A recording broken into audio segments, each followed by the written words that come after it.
by respotting the ball. Scott! Looking at that film, which I've watched maybe 11,000 times, there was a moment where he suddenly started to crap himself. Yeah, it looked like it, didn't it? Did you I feel totally that agree. in The the camera pans to him and you see him go, hands on the hips, and he looks a bit nervous. Scott for Notts County! Saved! Saved by Foster! Joining me today, a cult hero, a goalkeeper with more personality than he's had saves. And he's had about 1,587 of those in a professional career that started when The Sopranos was still in its third season. Oh, the Pine Barrens. After 390 Premier League appearances with Watford, Birmingham City, West Brom and Watford again, he hung up his gloves as the Premier League's all-time saves leader. This bloke could be live streaming a bike ride through northern Italy right now, but instead, like Ray Winston in Sexy Beast, he's come out of retirement for one last job, joining mighty Wrexham for the final 6 games of their last magical season. And it was his incredible penalty save in the 96th minute against Notts County, which gave the Red Dragons a crucial 3-point late season lead over their National League title rivals, while ensuring that my guest will never get a free beer in Nottingham again. But it gets better. After realising that quote, his words, Wrexham feels like home, he signed on for one more season, a last dance for Wrexham's long-awaited, long-wished-for return to League Two. And when he's not on the pitch, he's entertaining his almost 1.5 million subscribers on YouTube for his wildly popular The Cycling GK channel, like Mr. Beast, but with better ball distribution. He's a man who loves his GoPro, like Pet loves his hoodigans. Oh, welcome, Mr. Ben Foster. Oh, Rod, thank you. Nice to be here, mate. That was incredible. I'm exhausted, Ben.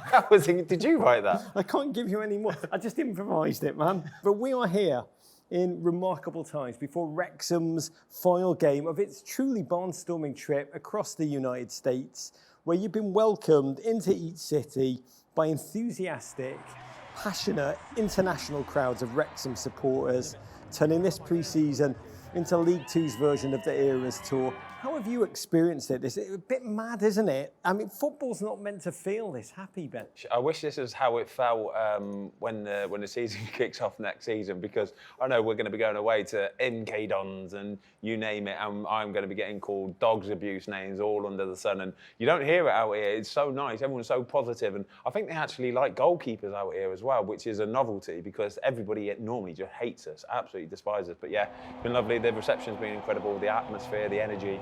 Everyone just seems to have a smile on their face. I think it's the sun. It must be the sun. Yeah, I mean, the sun is yet to be invented in Britain, but maybe you can take it back with you and market it, because it has been a moment of truth time for you, gents. Like, you knew you were big. You felt this Wrexham army travelling behind you as you've travelled all points. Yeah. But coming over here and seeing the passion, I mean, friends of mine were in North Carolina. They were good old boys in bars in North Carolina, talking about their trip to Wrexham that they'd already taken. The passionate support, it's like you're a K-pop band. That North Carolina game, so we played at the college stadium, 51,000-seater stadium. What a place, by the way. That whole college in general was just an absolute joke.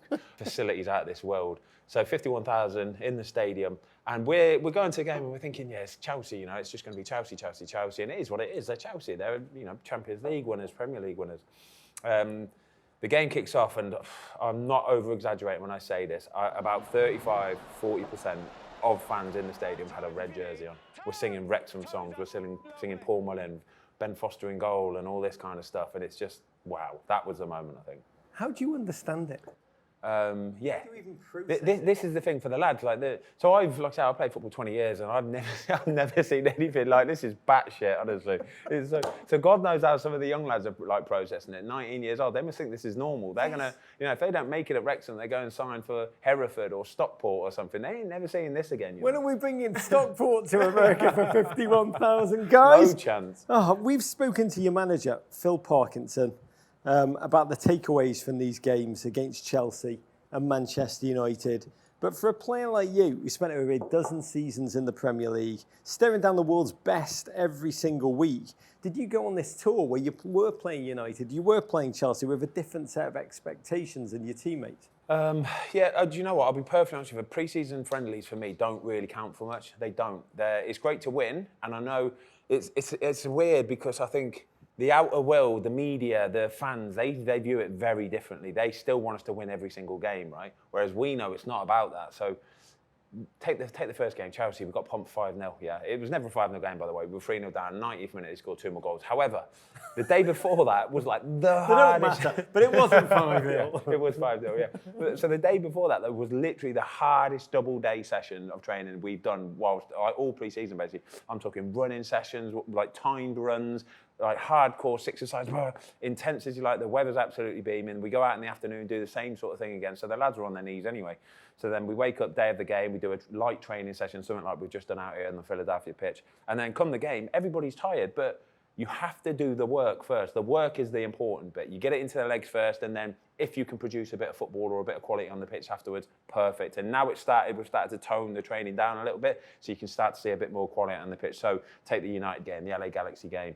You got to see what Wrexham are really about as a football team. I think some things don't need to be said. I think anyone that watched the Chelsea game, they knew you'd just done a triple date. Yeah, that was it. Obvious. It was so obvious. We were on our knees. Did not want to embarrass Chelsea. Huge respect, taking a little bit. Chelsea were decent, by the way. I've got to say that. Chelsea looked really, really decent. What did you see? I love Pochettino anyway. I've heard so many good things about Mauricio Pochettino. The way that he manages his team, coaches his team, the intensity, his expectations basically, right? He sets the bar so high that anybody falls below it, you're out of the team. You're not working hard enough basically. And I knew he'd bring that to Chelsea, and that's exactly what they needed, because they've got the quality. They've just got players though who are probably just settled for doing the bare minimum. Yeah, you know what? I was with him on Monday. We spent the day with him. He's got the most perfect high five of any human being, and he just walks around. Great, isn't he? Everyone he just makes everybody feel great. Glides around as well. Creating a culture and a joy where there was none, and Godspeed to them. But this is a wild end to your career, which began in an unconventional way, Ben. I mean, you had experiences in your youth that were different than regular footballing past. Before you were a professional goalkeeper, you trained as a chef at Café Rouge, which is a lightly French restaurant chain in the UK. Yeah. Was that fair? Lightly, yeah, that's completely It's got a nod. It's got a nod to the French. We've seen the bear. Yes, chef. Was there anything that you learned from those high-pressure hours in the kitchen that prepared you for a life of football? Without doubt, yeah. It was not only high pressure; it was just pure hard work. Honestly, I remember me and a couple of mates managed to get jobs at Café Rouge. So I apologise if you ever came into the Café Rouge in the early 2000s. It would have been a shambles. However, we did work very, very hard, and it was long hours, sweaty hours. And I think at the time we were doing sort of 55-hour weeks and all that. And then I started playing football, and I remember when I actually signed pro. And just doing one training session a day and getting home at sort of 2 p.m. thinking, that was a doddle, that was. that was wicked. And they're paying me as well. This is incredible. So I think I've always been super thankful for football. Don't get me wrong, the higher up you go, the added pressure, the expectations, you have to dedicate your life to it, all that kind of thing. But no, it does. It gives you probably a different outlook than what most people would have had. There's a phrase in England when you complain about your job. Someone older than you will often say, you're not exactly down the coal mine, are you? Yeah, For you, it was, you're not exactly at Café Rouge on that production line, putting like your fingernails, sprinkling it onto different appetizers. But you signed your first professional contract with SToK City. Never played a game for the Potters. You went on loan to a panoply of clubs, Bristol City, Kidderminster, mighty Wrexham. And during your first stint in North Wales, 21 appearances, all comps.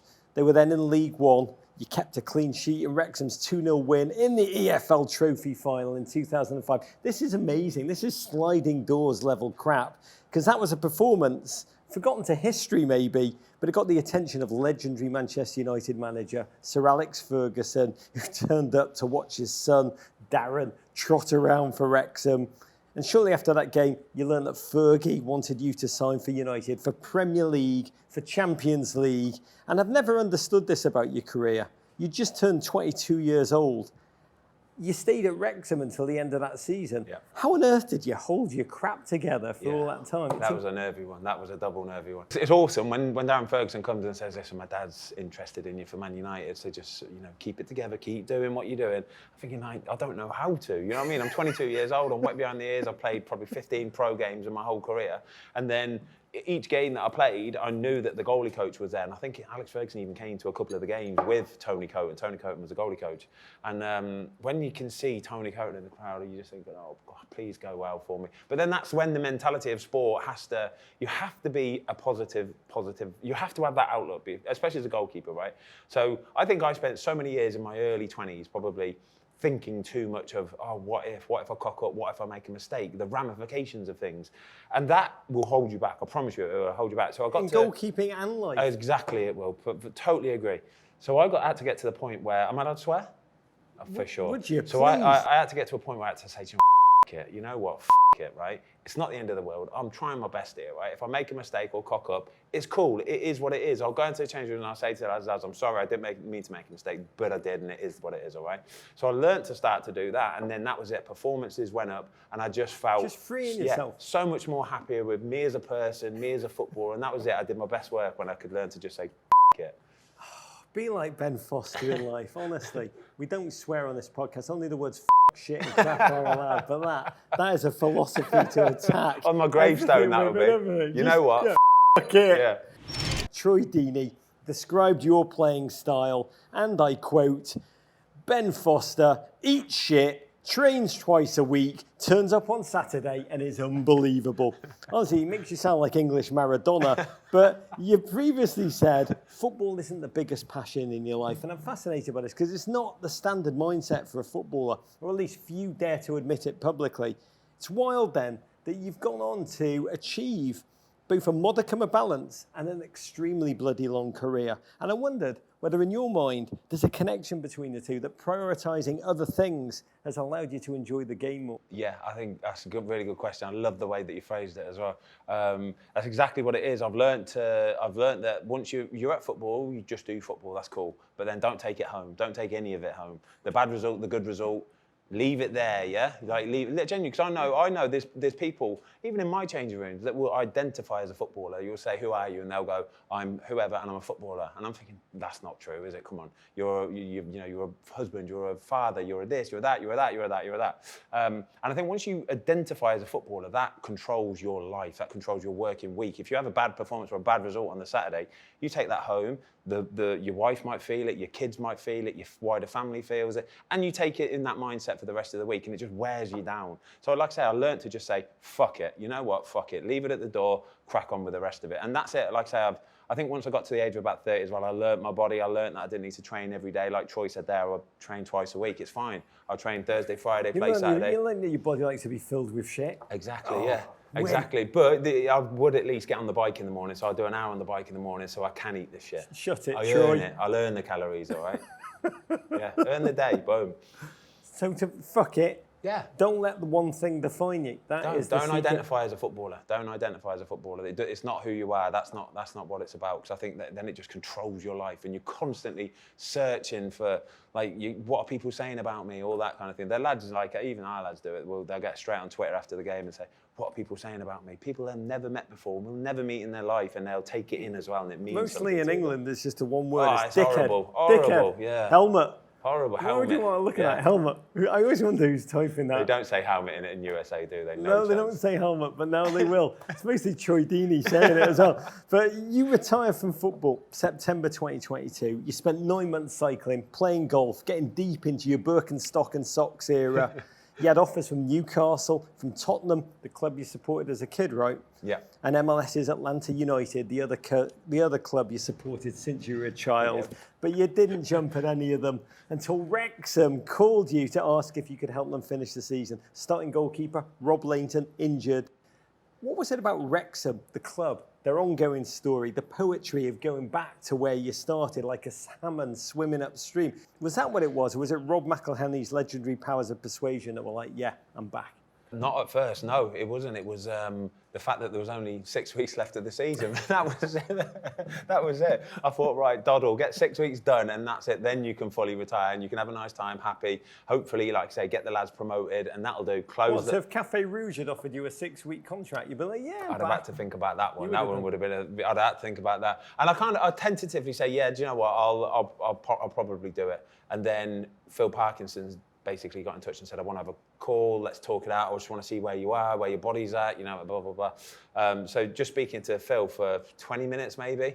And that was it, honestly. It was it because I love Phil. Phil's brilliant because I think he probably understood where I was in my life and having a nice time, and you're retired and it's lovely and it's easy. I was on Easy Street, really was. And he was asking me about fitness, I was like, yeah, I'm good as gold, I do a lot of work. And at the time I was actually training to do a bloody triathlon. So I was actually fairly quite fit, to be fair. You look good. So yeah, I was good to go. So I said, listen, I think I'll be good to go. I can't promise you I won't get injured next week or whatever, but we'll give it a go if you want. But the one question he asked me was, are you ready for this? Yeah, are you ready? Do you meet? Yeah. Mentally? Yeah. Do you know what this means, right? And when he said it, I could tell he didn't just mean, are you sure, like a throwaway? So he really meant it. So I was like, yeah, no, mate, I'll promise you I'll do it. If I'm doing it, I'll do it. If I said I'll give you 6 weeks, I'll give you 6 weeks of proper. So turned up and straight away I could tell, like, you know, from the outside looking in, it looks like something, but then once you get behind the curtain, you could see how much it meant to the lads. These lads have just slogged for 40 weeks, 40 weeks of the season, winning game after game after game, getting into this position where they're within touching distance. And if I would have come in at that point and just gone, this is a piss take, I've played in the Premier League, you know, this is National League, it's a doddle, then it's belittling in all of it. And as soon as we stepped out on the pitch, actually, that first Saturday, I just thought, whoa, this is proper, this is hard, this is hard. You did, because I heard you walked into the locker room and were like, lads, I'll take it from here. Yeah, relax, just let them shoot. I'll save everything. No, it weren't like that, honestly. You have to give it everything. And for me, I was so nervous as well, because 9 months off, mate. 300 days. There were 300 days between your last Premier League game and your first training session with Wrexham. I want to know, how did it feel to be back? Was it just like instinct, muscle memory? I'm back. Did you have to remind your muscles of what they were doing? Yeah, not on the first day it wasn't muscle memory. They'd forgotten everything. I was miles off it. Honestly, I was getting balls smacked me in the face like you wouldn't believe. I was so bad, right? So I had Mark Howard, Chomp, he was obviously a second choice goalkeeper. And he must have been watching me thinking, how the is he playing in front of me? How is this guy? How am I not in the Champions League if this guy How has he been, like, how has he just walked through the door and just got in straight ahead of me? This is a shambles. So I had a bit like, oh God, I hope I can still do it, you know. But then I'll be honest with you, on the Friday, it's like everything had just come back again. Everything had clicked just again. Snapped it was literally just that. I felt brilliant. Still got it. I could move. it was. You have to keep saying to yourself, I've still got it. Actually, I feel all right, you know. So there was doubt, and then there was nerves. Yeah. Oh, for sure. Yeah, like I said, and I knew there would be a lot of media speculation, press, like everybody would be watching to see how it would go. But it did. Like I say, train Thursday, train Friday, played the Saturday. We won the game 3-0. It was, I loved it. So Ben, you played, give or take, I think 20 million Premier League games. And I know this was non-league, but you've been out forever.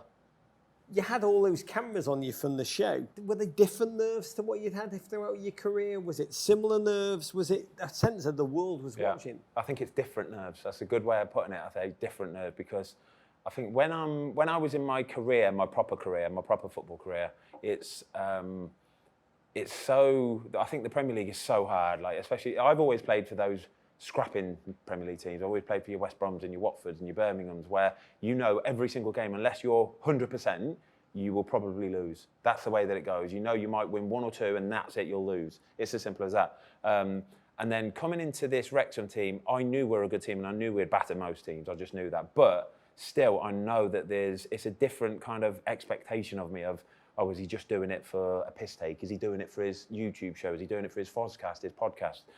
All of those things, all those questions would be asked. I knew that for sure. So I had to be Mr. Professional and do it properly and show everybody I can still do it on the pitch as well.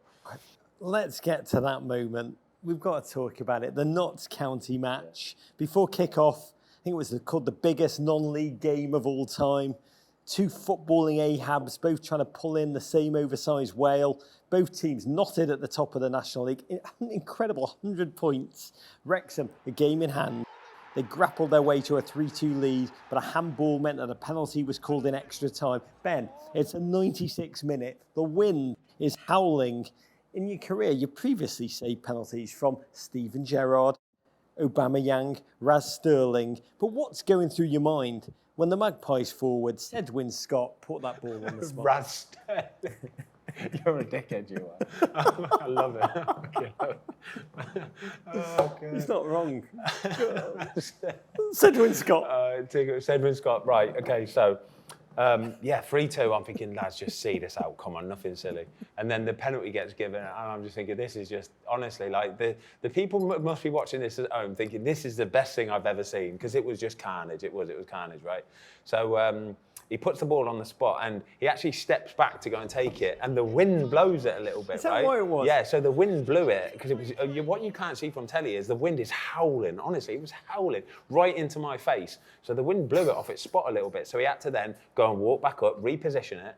And it was when he repositioned it, he sort of put the ball down and looked, he sort of, just a little, it was nothing, honestly, but it might just be something anyway. That's what I'm telling him. So he just sort of tilted the ball a little bit, just so he knows that I'm tilting it because I'm going to go that way. So I'm watching it thinking, okay, well, mine's made up now. I'm going to my right. I've got to go to my right, okay? Yeah, by the way, you're doing all of this while you're pulling on the net. Yeah, oh yeah. You're pulling the bar thing. The ref then did you a solid by walking in to ice poor Sedwin while he warned you. And then Sedwin iced himself by readjusting that ball on the spot because of the wind. Did you know then that you had him? Did you know? Because looking at that film, which I've watched maybe 11,000 times, there was a moment where he suddenly started to crap himself. Yeah, it looked like it, didn't it? Did you I feel totally that agree. in the The camera pans to him and you see him go, hands on the hips, and he looks a bit nervous. Do you tap into that? So I can see that anyway. So I'm thinking, okay, right. I always think sometimes, you know, when you're playing against some real good top quality players, you can go the right corner and it doesn't matter. He's putting it right in the corner at pace. You're not saving it, so you can put it high, whatever. But I'm thinking, Raza, for example. So I'm thinking, right, if I go the right way, I think I've got a good chance, because I don't think he's confident enough right now to stick it right in the corner with pace as well and with a bit of curl as well. So I'm thinking, just go the right way and try and get something on it. So he runs up, kicks it, and as soon as he's kicked it and I've started my movement, I'm thinking, whoa, well, I'm going the right way at least. And I can tell it in slow motion then? Yeah, I can tell it's not in the corner straight away, so I'm thinking, you've got to save it. As soon as I know it's not in the corner, I'm thinking, well, I have to save it now. I have to save it. It's as simple as that. And if a goalie goes the right way and it's not right in the corner, gets a hand on it, it's a mistake, yeah? Commentators will never say it's a mistake. It's a mistake, it is, because as a goalie, you have to save that ball at that point. So anyway, I've got the bottom hand on it, strong bottom hand. Your meaty paw? Yeah, my meaty slab hand, and this top paw has come over as well, and just sort of, I didn't even know it had done it, to be honest, and it just patted it away. Scott for Notts County, saved! Saved by Foster! Massive moment in the title race. Foster gets the right way. I'd say that adrenaline from that 30 seconds, right, if you could bottle that little bad boy up and keep it in a little vial, you would sell it for millions, because the adrenaline and the buzz. How would you describe it? I once had Diego Forlan come on the show and asked him how it feels to score a goal. And he thought for a minute and then looked at me, he goes, better than any orgasm. Yeah, it was incredible. A penalty save like that, is it Forlani? It's Forlani. It's Forlani. Without doubt Forlani. Forlani. Forlani with bells on. Honestly, bells and whistles. It is phenomenal. Seriously, it's not just the penalty save. It's all of it. It's the whole shebang. And then the full-time whistle goes, and then you know, and everybody's jumping on you, and it's just. I didn't know what to do at first. I don't know how to celebrate. I don't know where to celebrate, what to do. But the beauty of it is there's so many cameras there, because it was such a big event. There were so many cameras on it, so you've got everything from every angle. And I love watching the fans celebrate. I do. I love it where there's a view of the Notts County fans, and you've got the despair and the anguish of the Notts County fans expecting, and then all of a sudden just slump. And then you've got the contrast of the Wrexham fans, and they're all just waiting to slump, but surprisingly jumping. And that's the beauty of football right there. That is the beauty of football right there. Ben Foster, you're about to start an incredible 46-match journey. League Two, as a 40-year-old, a journey which, unlike Gil Scott-Heron's Revolution, this one will be televised. What are you feeling? How are you feeling? What are you saying to yourself as a mantra about all that is to come? I'm not thinking about it. I don't think about it. I think about tomorrow. I do. I just think about tomorrow. I don't even think further than tomorrow. It doesn't bother me. I know I'm so set now of what I do to get ready for games and to get ready for training and stuff. So that's it. I worry about the next day, when the next day is about to be there. Why worry about shit that you don't know yet? So to pull this interview together, number one, it. Yes, Number two, it. don't let one thing identify you. Yeah, damn right. Be yourself. I'd put another one, be yourself. And if they can't take a joke, them. I'm giving you 5. And number 5, don't think about it. I'm going to channel that approach to life. I really am. Ben Foster, I raise my glass of SToK to Cheers, you. mate. You beautiful, creative Have gem. you got 2 shirts on, by the way? Because the white one just made me blare. Just looked like a floating big bald head. I've never seen that. I've never seen somebody wear 2 shirts. It's a terrible look, Ben. It's an awful look, if we're being honest. I'm saying something nice about you, and you're throwing it back. He did tell me if you come at him, he's going to come back at me. You are. But can I just tell you, your career makes it clear that it is possible to have it all, Ben Foster. Yeah, you may as well. What's the point, otherwise? God, make great memories. Courage. Cheers, mate. Cheers, man. Listen to the full version of this podcast and all our podcasts wherever you get your pods. But first, subscribe here for more Men in Blazers videos. And courage.